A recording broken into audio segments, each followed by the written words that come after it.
बीना महक और आप देख रहे हैं यूपी न्यूज 24 चैनल। आइए नजर डालते हैं आज की मुरादाबाद की खबर की ओर।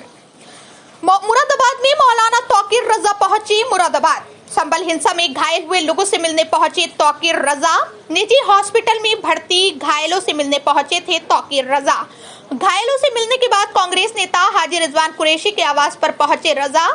मीडिया से बात करते हुए संभल प्रशासन पर लगाए कई गंभीर आरोप। विष्णु शंकर जैन को नहीं जानता है तौकीर। ऐसे कितने विष्णु शंकर जैन गृह मंत्रालय ने पाले हुए हैं तौकीर। देश में चक्का जाम की कही तौकीर। मुलाकात नहीं होने दी जा रही है। ऐसी पाबंदी में रखा हुआ है कि मरीज से भी मिलने पर पाबंदी है। मैं संभल जाना चाहता था, मेरे लोग वहां परेशानी में है, तकलीफ में है, लेकिन मेरी ये समझ में नहीं आता कि जिला प्रशासन और जिला पुलिस क्या चाहती है। इतनी लंबी पाबंदी क्यों लगाई गई है?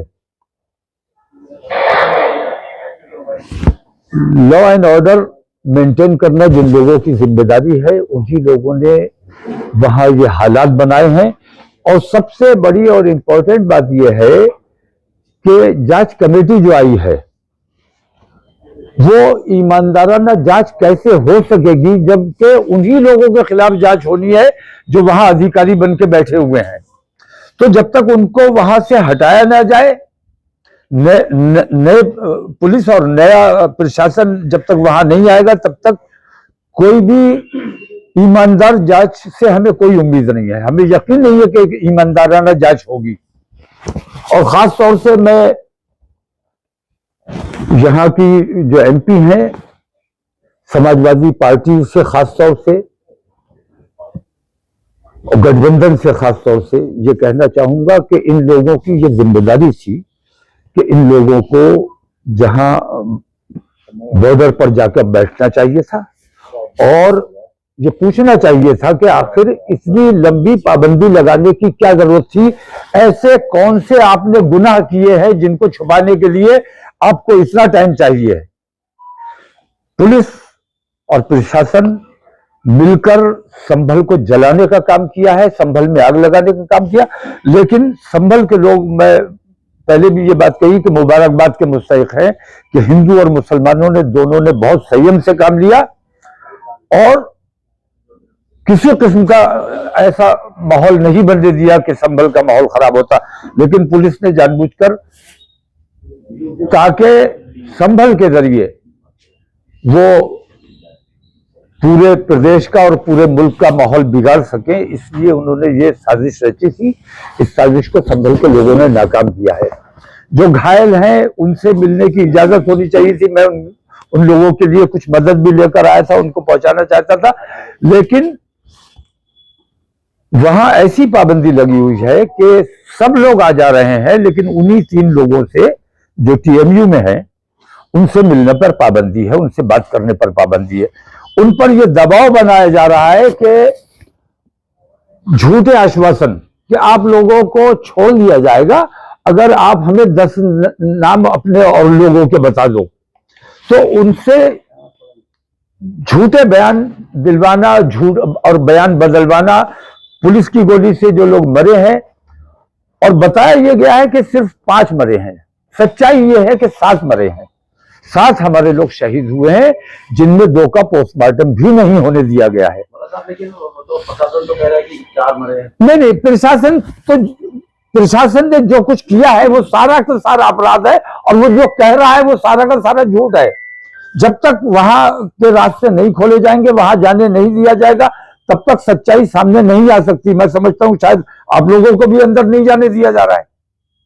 मीडिया तो सब आप लोग जा रहे हैं तो आपको सच्चाई निकाल के लाना चाहिए। मीडिया की यही जिम्मेदारी होती है। हिंसा भड़काने की साजिश में आरोपी बनाया है, आपको क्या लगता है? नहीं, हिंसा भड़काने का आरोपी तो वो किसी को भी बना सकते हैं। सांसद वहां मौजूद नहीं थे, ये मेरी जानकारी है। आरोपी मुझे भी बना सकते हैं, किसी को भी बना सकते हैं। आरोपी बनाने में उनका क्या जाता है? जब वो बराह रास्त सीने पर गोली मार सकते हैं, सर में गोली मार सकते हैं, तो वो कुछ भी कर सकते हैं। तो ये जो बेकाबू पुलिस हुई है और जंगल राज जो कायम हो गया है, इस जंगल राज के खिलाफ तमाम लोगों को, तमाम पार्टियों को मुत्तहिद होना चाहिए। जो पोस्टमार्टम रिपोर्ट आई है